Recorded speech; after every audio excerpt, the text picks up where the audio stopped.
Guide map ইনঅগারেশন programme এবং যেটা অনুদান বিতরণ, যেটা চেক বিতরণ রয়েছে, সেই প্রোগ্রাম আজকে অনুষ্ঠিত হলো। তার সঙ্গে সঙ্গে এটা শর্ট অফ কোঅর্ডিনেশন মিটিংও ছিল, যেহেতু পূজা ক্লাবগুলোকে আমরা একসাথে পেয়ে গেছিলাম এবং সেই মঞ্চ থেকে আমরা যেটা বার্তা দিলাম আপনারা শুনলেন যে আমাদের ঢালাও পুলিশি ব্যবস্থার আয়োজন থাকছে আমাদের মাননীয় এসপি স্যারের নেতৃত্বে, এবং আমাদের ট্রাফিকে এবং প্যান্ডেলে তো যেরকম পুলিশি ব্যবস্থা থাকে পর্যাপ্ত পরিমাণ, সেটা তো আছেই।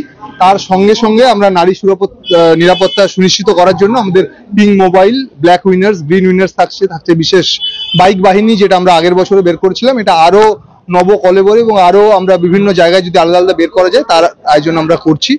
এর সঙ্গে সঙ্গে আমাদের ড্রোন এবং সিসিটিভির নজরদারি সমস্ত থাকবে, পুলিশ কিয়স্ক থাকবে, হেল্পলাইন নাম্বার থাকছে। তো আমরা সমস্ত রকম ভাবে আয়োজন করছি যাতে বর্ধমানের পুজো এবছর একদম সর্বাঙ্গ সুন্দরভাবে হয়। যেটা আমরা বললাম, যেগুলো সবাই এই বিধিনিষেধগুলো সবাই জানেন, তাও আমরা আরেকবার যেটা মনে করিয়ে দিলাম এন্ট্রি এক্সিটের বিষয়গুলো, যে এক্সিটটা অনেক বড় হবে, দাহ্য বস্তু যাতে থাকবে না, প্রপার ব্যারিকেশন যাতে থাকে, সিসিটিভি যতটা সম্ভব প্যান্ডেলগুলোর মধ্যে বাইরে এবং ভেতরে যাতে আয়োজন করা থাকে, ব্যারিকেশন যেখানে যেখানে দরকার সেগুলো যাতে পর্যাপ্ত পরিমাণে থাকে, পর্যাপ্ত পরিমাণে স্বেচ্ছাসেবক যাতে কমিটিগুলোর কাছে থাকে, এগুলোই আমরা আলোচনা করলাম। নমস্কার। রেস্ট্রিকশন যেটা আছে ওটা আমাদের ট্রাফিক সাহেব তো বললেনও, আমরা পরবর্তীকালে আমাদের যে সামাজিক অফিসিয়াল মিডিয়া আছে বা হ্যান্ডেল আছে, টুইটার হ্যান্ডেল আছে, সেখানে আমরা রেস্ট্রিকশন কি থাকছে আমরা শেয়ার করে দেবো। Thank you. জেলা পুলিশ থেকে যে উদ্যোগ, যে বর্ধমান সদর থানা থেকে উদ্যোগ, তাদের জন্য ধন্যবাদ জানাই। এবং পুলিশ প্রশাসন যেভাবে অক্লান্ত পরিশ্রম করে আমরা দেখেছি, রাত দিন তারা বিভিন্ন উৎসবে, ছট পুজো থেকে শুরু করে, মহরম থেকে শুরু করে, দুর্গাপুজো থেকে শুরু করে, ঈদ থেকে শুরু করে, প্রত্যেকটা উৎসব যাতে বর্ধমানবাসী আনন্দ করতে পারে, রথ থেকে শুরু করে তারা অক্লান্ত পরিশ্রম করে। আমরা পুলিশ প্রশাসনকে ধন্যবাদ জানাই। আজকে মুখ্যমন্ত্রী মমতা বন্দ্যোপাধ্যায় যে অনুদান দিয়েছে, প্রত্যেকটা পুজো কমিটি খুশি, এলাকার মানুষরা প্রচুর খুশি।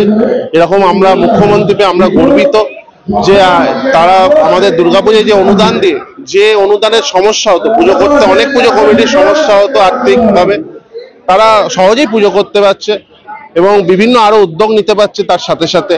তার জন্য আমরা মুখ্যমন্ত্রী মমতা ব্যানার্জিকে ধন্যবাদ দেয়, জেলা পুলিশ সুপারকে ধন্যবাদ জানাই এরকম উদ্যোগ নেওয়ার জন্য। জেলা পুলিশ সুপারের নেতৃত্বে জেলার বিভিন্ন প্রান্তে পুলিশ প্রশাসন খুব ভালো কাজ করছে। দেখুন, আমাদের বাংলার মুখ্যমন্ত্রী, আমাদের বাংলার মা, তিনি অনুভব করেন যেখানে যেটা প্রয়োজন কেউ বলার আগেই সেখানে সেটা তিনি পৌঁছে দেন প্রত্যেকটা ক্ষেত্রে। শুধু আজকে দুর্গাপুজো কমিটি নয়, সাধারণ মানুষের ক্ষেত্রেও আপনারা লক্ষ্য করে দেখুন, আমরা গর্বিত এরকম বর্ধমান শহরের বুকে সর্বপ্রথম exclusive Indian furniture Bardhaman furniture, যেখানে রয়েছে এল্লা শপি এবং আইকন শপি, যেখানে এলেই সহজেই পেয়ে যাবেন উন্নত মানের অত্যাধুনিক ফার্নিচার সামগ্রী। ঠিকানা বালিঘাট, জিটি রোড, নবাবহাট, পূর্ব বর্ধমান। যোগাযোগ 7001416479।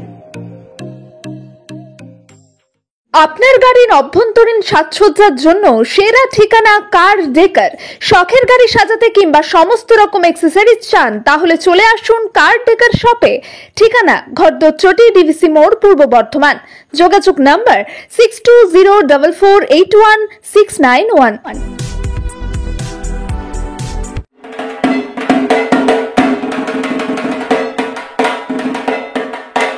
পুজোর আগেই ব্র্যান্ডেড কোম্পানির ফ্যাশনেবল জুতোর কালেকশন নিয়ে চলে এলো সু প্লাজা, যেখানে রয়েছে Nike, Adidas, Puma, Sparx, Campus, Woodland, বলফ, প্যারাগন, ভিকেসি, প্রাইডের মতো নামি দামি কোম্পানির ফ্যাশনেবল জুতোর কালেকশন।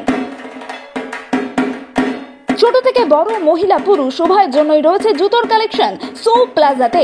পুজো স্পেশাল অফার থাকছে 10 থেকে 15% পর্যন্ত ছাড়। ঠিকানা বিসি রোড, রানীগঞ্জ বাজার চৌমাথা, বিচিত্র সিনেমা হলের ঠিক বিপরীতে। শিক্ষার প্রতিষ্ঠানে বর্ধমান শহরে প্রথম এয়ার কন্ডিশনিং স্টাডি রুম ও ছাত্রছাত্রীদের বাড়ি পৌঁছে দেওয়ার সুব্যবস্থা। শিবাশ্রম ইনস্টিটিউট, ড্রিম লাইফ হসপিটাল, রাজ কলেজ মোড়, জিটি রোড, পূর্ব বর্ধমান।